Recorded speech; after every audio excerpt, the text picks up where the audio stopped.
Ilang tulog na lang at Barangay at Sangguniang Kabataan Elections 2023 na. Patuloy pa din ang mga kandidato sa kanilang pangangampanya. Sa natirang 2 araw para mangampanya, umiikot ang independenteng kandidato pagkakagawad sa Barangay Rosario na si Emil Manasan. Sinabi ng kagawad aspirant na prioridad niyang siguraduhin ang kaayusan sa nasabing barangay kung maluklok bilang kagawad. Hiling ng kandidato na magkaroon ng patas at malinis na eleksyon. Kung sakali po ipagkaloob ng Diyos na ako po ay maluklok, ang unang-unang ko pong hahawakan ay peace and order. Dahil sa nakikita ko rito, lalo na sa mga kabataan, 10 oras ng gabi, andyan sila na nakatambay sa labas. Ang hirap isipin na sila ay nabubuyo sa hindi magandang gawain, nababarkada. Kaya sabi ko sa sarili ko, sakaling ako'y maluluklok, uunahin ko ang katahimikan at kaayusan, lalo sa mga bata. Kasi kawawa na, mga batang isip pa, murang isip nadadala kung saan-saan.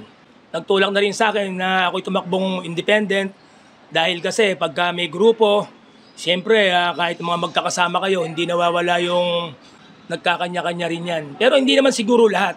Kaya siguro tumakbo ng independente para wala na akong ibang iisipin, wala na akong ibang iintayin kung may kasama man ako.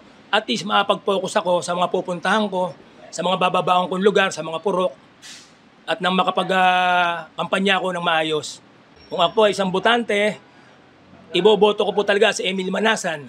Hindi ko mo sarili ko kasi hindi pa po botohan, talagang tumutulong na po siya. Lalo na po nung pandemic, isang malaking dagok sa atin yan. Kaya po kami, nung pandemic, talagang nagpapapantry kami para po sa mga kalugar natin na talagang walang-wala.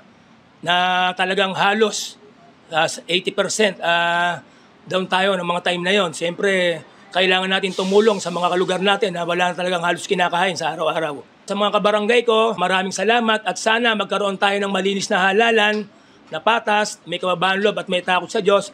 Siyempre, iwasan po natin ang magsiraan. Isang araw lang po ang eleksyon. Hindi po natin kailangan magbangayan. Alisin na po natin yung lumang estilo ng mga paninira. Ang pagpukusan po natin, yung tayo manalo, yung maluluklok, na tayo ay magserbisyo ng malinis at tapat at totoo sa ating mga kabarangay. Ilang residente ang nagsabing matulungin si Manasan at napatunayan ito noong panahon ng pandemya. Ito ang dahilan kung bakit sinusuportahan nila ang kagawad aspirant. Since pandemic pa, tumutulong na siya, kasama siya ng anak ko. Kung saan-saan sila nakakarating at may mga taong lalapit sa kanila, kahit paano, hindi naman nabibigo, tinutulungan talaga niya.